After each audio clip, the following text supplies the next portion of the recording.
रोजाना सबसे पहले अनुपमा सीरियल देखने के लिए हमारे चैनल को सब्सक्राइब करें। एपिसोड के स्टार्टिंग में हम देखते हैं अनु किचन की तरफ आ रही होती है। वो किचन के पास भी पहुंच जाती है। इधर प्रेम अनु की डायरी को ही ढूंढ रहा होता है। अनु प्रेम को देखने वाली होती है, तभी यहाँ पर अंश अनु का आवाज़ लगा देता है तो अनु अंश के पास चली जाती है। ये सब लोग साथ मिलकर सेल्फी ले रहे होते हैं, काफ़ी ज़्यादा खुश होते हैं। इधर हम प्रेम को देखते हैं जो डिब्बों के अंदर अनु की डायरी को ढूंढ रहा होता है। इसको यहाँ पर अनु की डायरी मिल जाती है। दूसरी तरफ हम तोशु को देखते हैं तो देख लेता है कि प्रेम अनु की डायरी को चुरा रहा है। तोशु बाकी दूरबीन से सब कुछ देख लेता है। वो बहुत ज़्यादा खुश हो जाता है। वो सोचता है कि वाह प्रेम, चोरी तो तूने की है, अब ब्लैकमेल तुझे ये तोशु करेगा। बाकी दूरबीन है तो कमाल की। तोशु बोलता है मेरे पास तो पैसे ही पैसे होंगे। एक तरफ से तो गौतम से मेरे पास पैसे आएंगे, दूसरी तरफ प्रेम से मेरे पास पैसे आएंगे, फिर तोशु ही तोशु होगा हर जगह। इधर हम प्रेम को देखते हैं जो डायरी लेकर जाने लगता है, तभी उसके हाथ से डायरी नीचे गिर जाती है, जिसके अंदर से मोरपंख निकलकर नीचे गिर जाता है। वो देखता है कि उसके सामने दिग्विजय खड़ा है। प्रेम बहुत ज़्यादा घबराया हुआ होता है। वो दिग्विजय को बोलता है कि मैं यहाँ पानी पीने के लिए आया था। इसके बाद प्रेम वहाँ से चला जाता है। इधर दिग्विजय उस मोरपंख को देखता है। इसके बाद वो उस मोरपंख को उठाकर मंदिर में रख देता है। यहीं पर हम प्रेम और श्रुति को देखते हैं। प्रेम श्रुति के पास आ जाता है। श्रुति उसके पास इशारा करती है। प्रेम इशारे में बता देता है कि उसने डायरी को चुरा लिया है। तभी उसके पास तोशु आता है और प्रेम को गले लगा लेता है। तोशु बोलता है बधाई हो प्रेम, मैंने अभी अभी देखा कि मुझे लक्ष्मी माता ने बोला है वो मेरे पास आएंगी, और मुझे पता है अब तुम्हें जीतने से कोई नहीं रोक सकता। मुझे पता चल गया है तुम्हारा साथ देने में ही मेरा फ़ायदा है, गुड लक। प्रेम और श्रुति वहाँ से चले जाते हैं। इधर हम देखते हैं कोठारी हाउस के बाकी के लोग भी सा हाउस से जा रहे होते हैं। यहाँ पर दिग्विजय के पास एक मैसेज आता है। वो अनु बताता है कि अनुपमा जी कल एक टास्क होगा। अनु बोलती है क्या? दिग्विजय बताता है एक टास्क होगा। अनु बोलती है कैसा टास्क होगा? दिग्विजय बोलता है ये तो पता नहीं, वो जज जी यहाँ आने के बाद ही बताएंगे। अनु बोलती है लेकिन टास्क होगा कहाँ पर? दिग्विजय बताता है अपने अपने कैफ़े के अंदर ही होगा, और जो लोग इस टास्क को पास कर लेंगे वही लोग आगे बढ़ पाएंगे।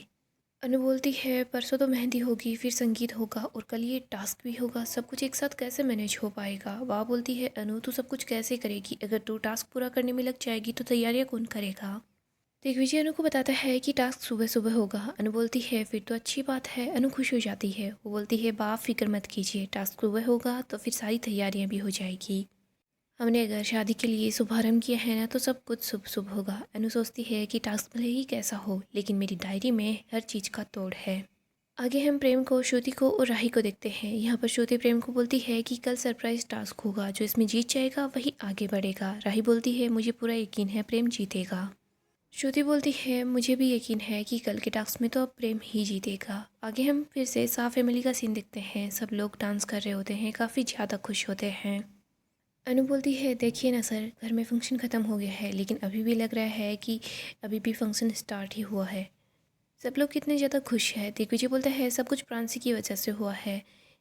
बच्चे जब घर में होते हैं तो सेलिब्रेशन कभी रुकता ही नहीं। अनु बोलती है सच में बच्चों को क्या ही चाहिए होता है। अनु बोलती है बच्चे कभी ताली बजाते हैं, कभी क्या करते रहते हैं, बच्चों की एक किलकारी की वजह से घर महक उठता है। दिग्विजय बोलता है हाँ आप सही बोल रही हैं। जब मेरी चावी छोटी सी थी तब मैं उसके साथ आकर खेलता था तो मेरी पूरे दिन की थकान हर चीज़ दूर हो जाती थी। मुझे बहुत अच्छा लगता था उसके साथ खेलना। अनु देखती है अंश, प्रेरणा, प्रांसी तीनों साथ है। अनु बोलती है कि खाना जी की बहुत कृपा है कि मेरे अंश के जीवन में प्रेरणा जैसी लड़की आई है, वरना ऐसी लड़की मिलना आज के ज़माने में काफ़ी ज़्यादा मुश्किल है। प्रेरणा अंश को, अंश के परिवार के साथ साथ अंश की बेटी को यानी कि प्रांसी को भी अपने जीवन में लाने के लिए तैयार है। वो उसको भी अपना रही है। ऐसी लड़की मिलना काफ़ी ज़्यादा मुश्किल है सर। अंश और प्रेरणा ये तो अभी से नंद बाबा और यशोदा मैया बन गए हैं। दिग्विजय बोलता है हाँ ये दोनों ही प्यार के लिए तरसे हैं। अनु कहती है सर मेरे अंश ने तो कभी अपने समर को, मैं यही चाहती हूँ भगवान हमारे बच्चों को सारी की सारी खुशियाँ दे। सर आप देखिएगा ये दोनों बहुत अच्छे माता पिता बनेंगे। बस भगवान करे जल्दी से अंश और प्रेरणा को प्रांश की कस्टडी मिल जाए। दिग्विजय बोलता है मिल जाएगी। ये जो तस्वीर आप इन तीनों की एक साथ देख रही हैं ना, जल्दी ही ये आपको रोज़ देखने को मिलेंगी। अनु बोलती है सर आप तो आने वाले कल की दुआ दे रहे हैं। अनु दिग्विजय के सामने हाथ जोड़ती है और बोलती है आज की जो तस्वीर बनी है ना, सब लोग एक साथ हैं, सिर्फ आपकी वजह से हुआ है।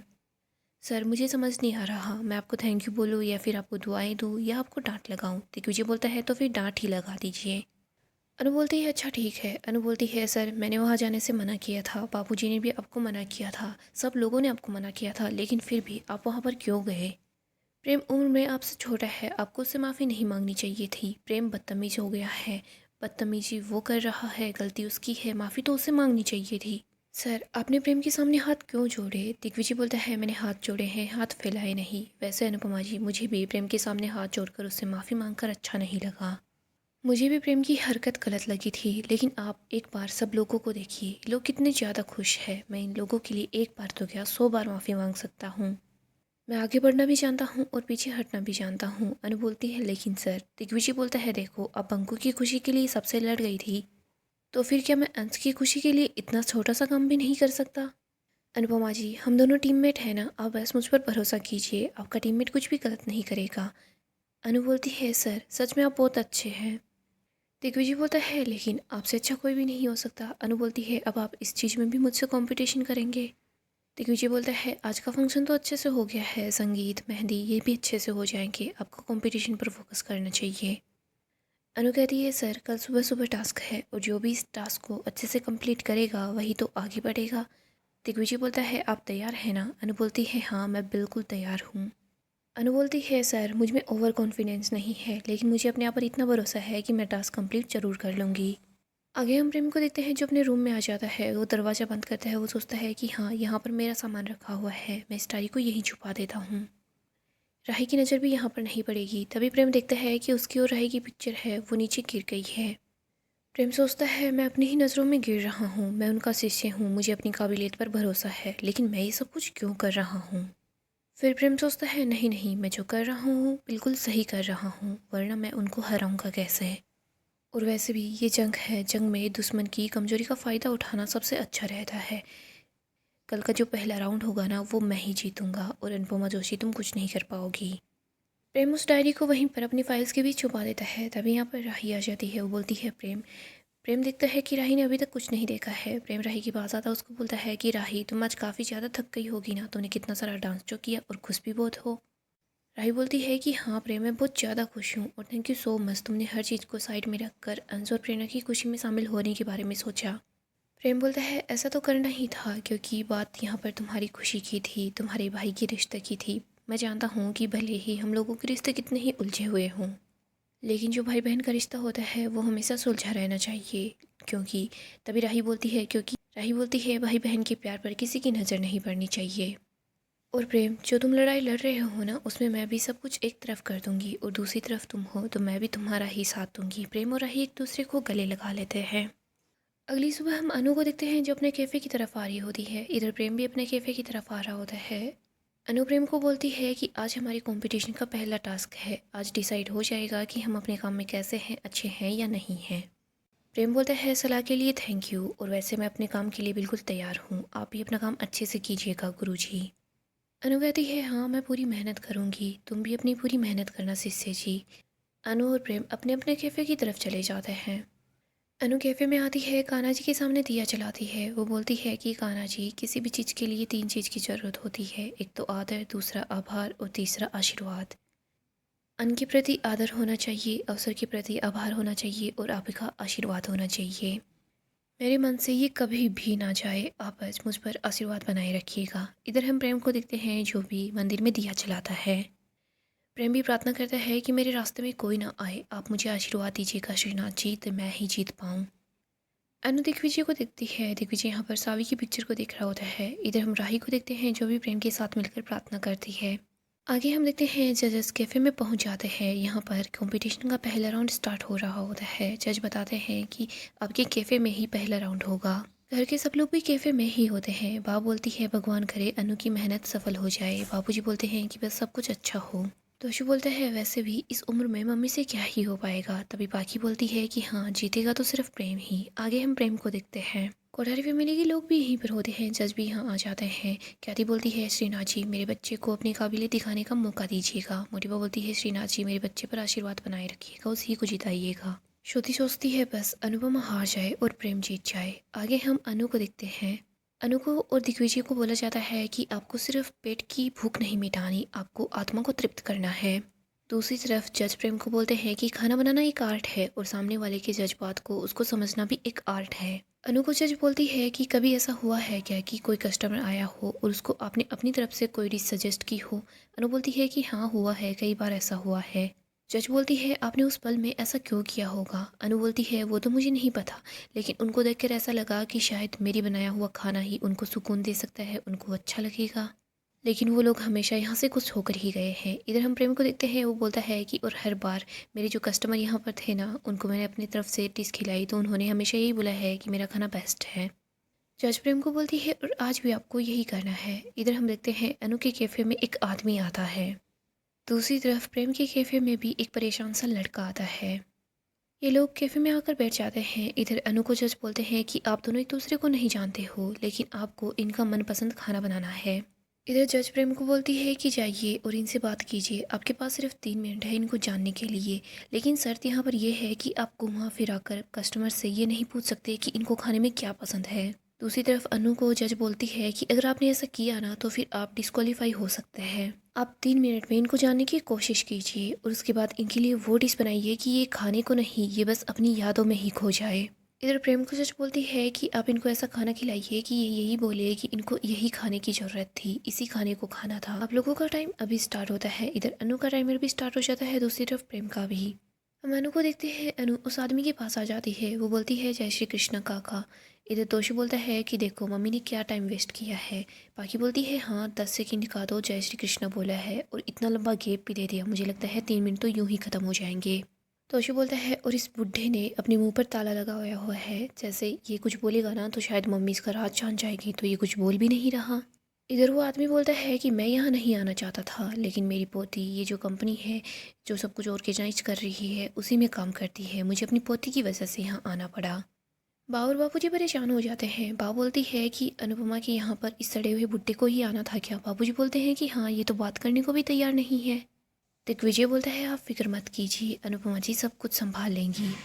अनु उस आदमी के हाथ में घड़ी दिखती है। वो बोलती है कि आपकी ये घड़ी बहुत पुरानी है। मेरे बापूजी कहते हैं अगर हमारे पास पुरानी चीज़ें होती हैं तो उनके साथ पुरानी यादें भी जुड़ी होती है। आपकी भी कोई ऐसी याद जुड़ी हुई है क्या। अनु देखती है कि टाइम गुजरा जा रहा है, लेकिन वो आदमी कुछ नहीं बोल रहा होता। दूसरी तरफ हम प्रेम को देखते हैं। प्रेम बोलता है आईटी सेक्टर में काम करते हो, प्रोजेक्ट का भी टेंशन होगा, कई दिनों से सोए नहीं होगे। वो आदमी बोलता है कि आपको कैसे पता चला, मैं 3 दिनों से नहीं सोया हूँ, सिर्फ 4 घंटे सो पाया हूँ। अगर घर की टेंशन नहीं होती ना तो मैं कब का इस जॉब को छोड़ देता। वैसे आपको ये सब कुछ कैसे पता चला। प्रेम भी देखता है कि उसका टाइम निकला जा रहा है। प्रेम उस लड़के के बैग का कीचेन देखता है, वो काफ़ी ज़्यादा खुश हो जाता है। इधर श्रुति बोलती है कि प्रेम अपना टाइम वेस्ट क्यों कर रहा है, ऐसे तो प्रेम को पता ही नहीं चलेगा कि इस लड़की के लिए उसको क्या बनाना है। राही बोलती है प्रेम टाइम वेस्ट नहीं कर रहा, आपको नहीं पता प्रेम क्या कर रहा है, वो जो कर रहा है सही कर रहा है, आप बस देखते जाइए। इधर अनु बोलती है कि इस वॉच का डायल छोटा सा है, ये वैसे लेडीज वॉच लग रही है, ये आपकी बेटी की है या फिर आपकी पत्नी की। वो आदमी बोलता है ये मेरी पत्नी की है। अनु बोलती है फिर तो ये घड़ी काकी के हाथ पर और भी ज़्यादा सुंदर लगती होगी। वो बूढ़ा आदमी बोलता है कि हाँ ये घड़ी भी सुंदर लगती थी और वो भी सुंदर ही लगती थी। वो आदमी बताता है कि पिछले 40 सालों से वो मेरे साथ थी, लेकिन पिछले ही साल वो मुझे छोड़कर चली गई। उसके बाद ये शहर और हर जगह सिर्फ मैं अकेला रह गया। अब तो खाने पीने में मेरा मन ही नहीं लगता। अनु उसकी बातें सुनकर काफ़ी ज़्यादा इमोशनल हो जाती है। वो आदमी बोलता है मेरा तो जीने का भी मन नहीं करता।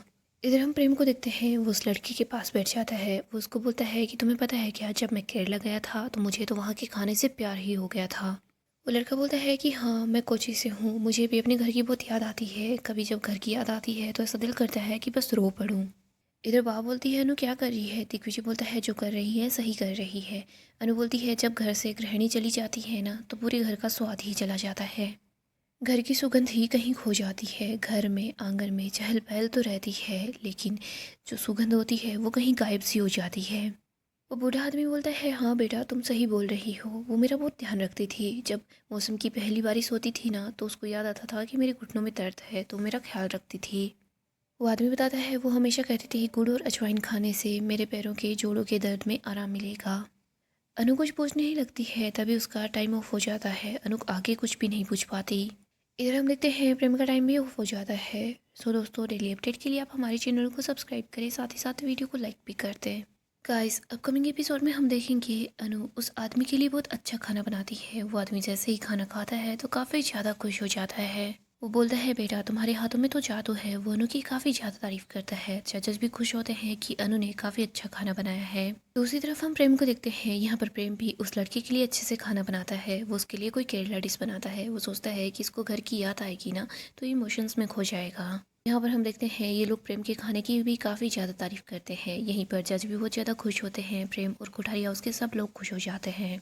आगे हम सा फैमिली का सीन देखते हैं। यहाँ पर हम देखते हैं अंश, माही, राही सब लोग रेडी होकर आ जाते हैं। पा बोलती है कि तुम लोग इतने ज़्यादा रेडी क्यों हो गए हो, संगीत का फंक्शन तो कल होने वाला है। अनु बोलती है बा ये लोग बैचलर्स पार्टी के लिए जा रहे हैं। सब बोलते हैं क्या। अनु बोलती है बा प्लीज़ इनको जाने दीजिए ना। यहाँ पर हम देखते हैं अंश, प्रेरणा सब लोग आ जाते हैं। तभी यहाँ पर परी भी पहुँच जाती है जो कि काफ़ी ज़्यादा खुश होती है। अंश और प्रेरणा बोलते हैं कि राही और प्रेम कहाँ रह गए हैं, वो अभी तक आए नहीं। तभी यहाँ पर राही और प्रेम भी पहुँच जाते हैं। सबके सब लोग एक साथ होते हैं, काफ़ी ज़्यादा खुश होते हैं। सब लोग डांस कर रहे होते हैं, एंजॉय कर रहे होते हैं। यहाँ पर एक लड़की होती है जो बस अंश को ही घूरे जा रही होती है। यहाँ पर हम देखते हैं अंश इस चीज़ को इग्नोर करता है लेकिन वो लड़की बार बार अंश को ही देख रही होती है। सो दोस्तों नेक्स्ट एपिसोड काफ़ी इंटरेस्टिंग होगा। अपडेट के लिए आप हमारे चैनल को सब्सक्राइब करें, साथ ही साथ वीडियो को लाइक भी कर दें।